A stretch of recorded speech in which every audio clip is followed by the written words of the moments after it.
네, JB타임즈에서도 전해드린 바가 있었는데요. 윤석열 대통령이 4박 6일간의 동남아 순방 일정을 모두 마무리하고 어제 귀국을 했죠. 자, 이에 대한 평가 좀 들어보려고요. 여당의 평가를 좀 들어보겠습니다. 국민의힘의 조경태 의원 전화로 만나보겠습니다. 나와 계시죠? 네, 안녕하세요. 네, 조경태입니다. 네, 어떻게 평가하세요, 의원님은? 어쨌든 이번 동남아 순방은, 지금 그 국제적으로 상당히 좀 뭐 여러 가지 뭐 위기사항, 경제적인 위기사항도 있지만 안보적인 그런 위기사항들도 계속 고조되고 있는 상황에서, 예, 어, 어, 순방한 그런 외교 활동이기 때문에, 나름 그 가시적인 성과들, 국익에 큰 도움이 되는 그런 성과들이 있었다고 생각을 합니다. 근데 좀 내용적으로 이게 좀 안보 문제 같은 경우는 특히나 너무 미국 쪽으로 기울어지면서 대중국 외교가 또 앞으로 더 힘들어지는 거 아니야? 이런 일각의 지적도 있던데 어떻게 생각하십니까, 의원님은?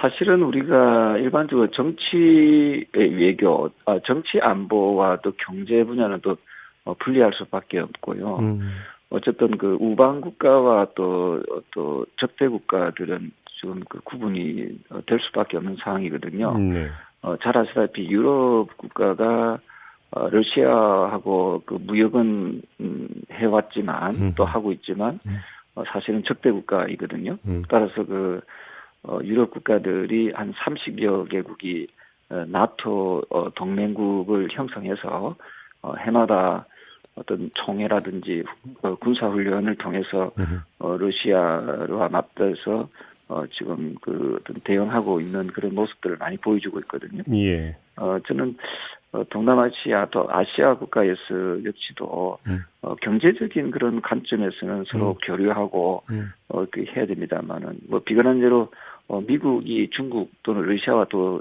무역과 교류를 경제 교류를 하고 있거든요. 음, 일본도 마찬가지입니다만은 저는 그런 점에서 저는 어떤 군사적인 그런 동맹국이 중국은 될 수 없는 거 아니겠습니까? 네네, 예, 특히 북한의 그 7차 핵실험에 대해서 음.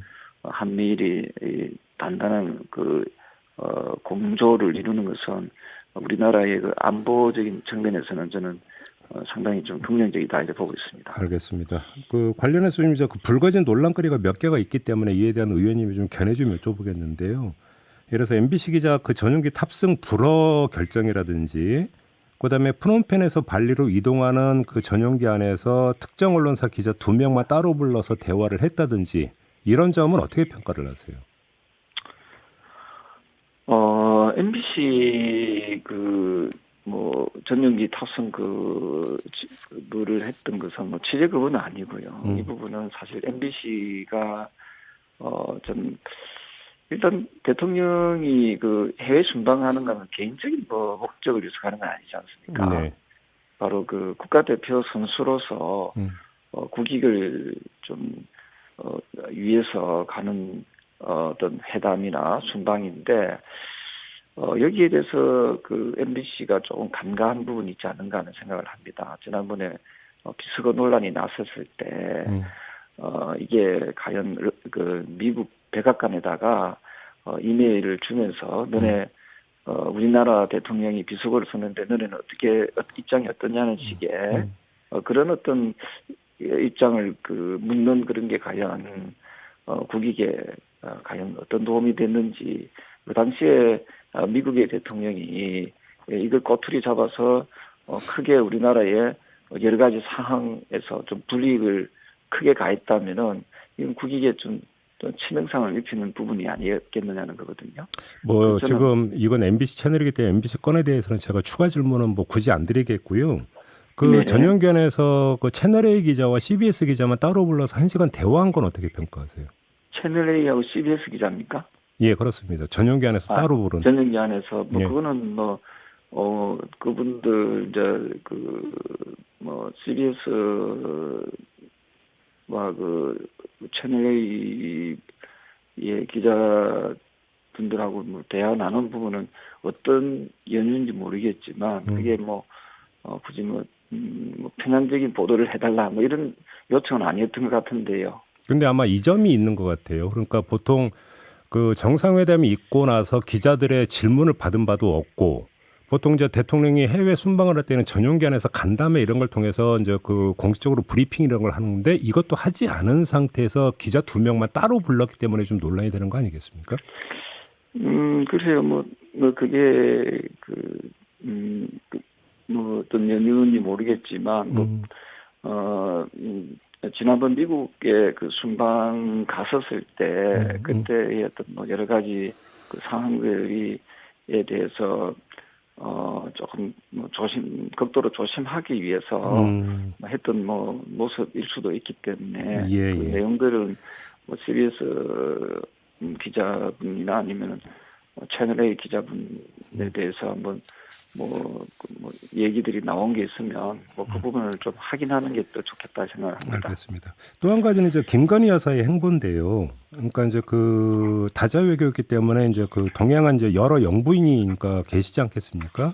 근데 다른 나라 네. 영부인과는 달리 김건희 여사 같은 경우는 다른 독자적인 일정을 많이 소화를 했고, 근데 이거에 대해서 일각에서는 다른 국가의 가난과 고통을 홍보 수단으로 활용한 거 아니냐, 또 비판적인 입장을 좀 표명하는 목소리도 듣는데 어떻게 받아들이세요, 의원님은? 그렇게 말씀하시는 분은 뭐 어쩌면 그 우리나라 대통령이나 또는 영부인의 어떤 해외 순방을 터집 잡아서 꼬투리 잡아서 좀 깎아내리려고 하는 음, 그런 어떤 모습들이 아니겠느냐 하는 생각을 하거든요. 이건 트집잡기다. 저는 그 우리도 과거에 캄보디아처럼 아프리카보다 더 못 살았던 시기가 있었지 않습니까? 네. 예, 그때 당시에 우리도 좀 여러 가지 많은 경제적인 원조를 많이 받았던 그런 국가이기도 합니다. 그래서 따라서 어려운 사람들, 어려운 국가의 사회단체나 그 국민들을 좀 더 우리 타 국가의 정상이 와서 좀 보듬어주고 또한 거기에 대해서 좀 더 여러 가지 경제적인 뭐 어떤 협력 관계를 더 단단하게 하겠다라고 하면은 그 나라에서도 상당히 고마워하지 않겠습니까? 아, 그렇게 봐야 된다. 예, 저는 그러면 그런 부분에서 한번 그 나라의 언론에서 어떻게 그 보도가 됐는지 이런 것들도 좀 종합적으로 보고 해석을 하는 게 좋겠다 이런 생각을 합니다. 그러면 예를 들어서 더불어민주당의 장경태 최고위원이 빈곤 포르나라는 표현을 써가지고 이제 논란이 되고 있는데 이런 발언도 부적절하다고 평가를 하시겠군요. 저도 국회의원이지만요, 우리나라 국회의원 숫자가 너무 많고 네. 좀 자질이 좀 의심쩍은 미심쩍은 국회의원들이 여야에 많이 있습니다. 그래서 제가 항상 강조하지만 비례대표제를 폐지해서 국회의원 정수를 또 나아가서 중대 선거구제를 통해서 국회의원 정수를 한 100여 명 줄이자 하고 주장하는 이유가 국회의원들의 말과 행동이 너무 거칠고 또 생각이 좀 없는 것 같아요.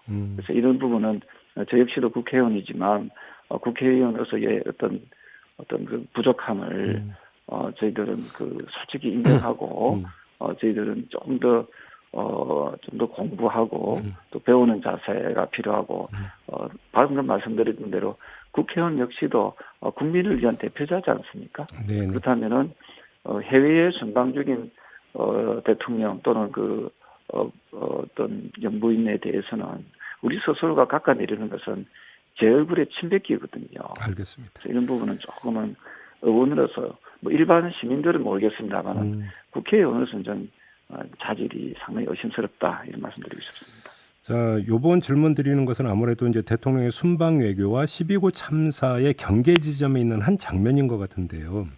대통령이 순방을 떠날 때도 이상민 행안부 장관이 배웅에 나섰는데 이때 그러니까 윤석열 대통령이 이상민 장관의 어깨를 툭툭 치면서 격려하는 모습을 보였고 귀국하는 길에 또 이제 마중 나온 이상민 장관의 어깨를 치면서 고생 많았다 이렇게 이제 말을 건넨 것으로 보도가 됐고 그 뒤에 따라붙고 있는 해석이 지금 야권의 사퇴 요구와는 달리 윤석열 대통령은 거듭 신임 의사를 그러니까 밝힌 게 아니냐 이런 해석이 많던데 의원님도 그렇게 해석을 하세요? 저는 이걸 좀 과하게 자꾸만 해석하는 그 대통령의 제스처 하나하나에 너무 예민하고 민감하게 반응하는 것 같은데요. 과잉 해석이다. 근데 그 뭐 수고 많았다라고 이야기하고 또 수고한다는 이야기는 통상적으로 하는 표현들이고요. 지금 아시다시피 특수본에서 조사가 이루어지고 있지 않습니까? 네네네. 제가 알기로는 그 언론에서는 지위 고하를 막론하고 좀 대단히 좀 엄중하게 엄격하게 좀 이 진행 중에 있고 이상민 그 행자부 장관의 처분에 대해서도 상당히 좀 엄중하게 좀 수사하고 있는 걸로 조사하고 있는 걸로 나와 있거든요. 예. 예, 그래서 이런 부분을 가지고 대통령의 제스처를 가지고 과하게 해석하는 부분은 조금 과한 측면이 있지 않는가. 그러면 싶습니다. 의원님께서는 뭐 궁극적으로 법적 책임이든 정책 책임이든 이상민 장관이 피해가기는 어려울 거다 이렇게 보시는 겁니까? 그렇습니다. 그 특수본에서 만약에 수사 결과가 좀 미진한 경우에는 네. 제가 말씀을 계속 드리고 있습니다만은 검경 이번에는 검찰도 개입을 하겠죠. 네. 검경 합동수사본부를 설치해서 더 엄격하게도 또 어떤 진행할 수 있는 거 아니겠습니까? 예. 예, 그래서 이런 부분에 대해서 법적 도의적 책임에서는 좀 피해가기가 좀 어려운 알겠습니다. 그런 상황이다 이렇게 보고 있습니다. 민주당의 국정조사 요구는 어떻게 평가하세요? 제가 그도 이 부분도 좀 말씀드리고 싶은 게 세월호 2014년도에 세월호가 좀 참사가 있었지 않습니까? 네. 그 이후에 우리 정치인들 특히 야당의 의원들이 했던 모습들 보면은 노란 리본 그 가슴에 달고 절대 잊지 않겠다. 절대 네. 안전한 대한민국 만들겠다라고 이야기했습니다. 네.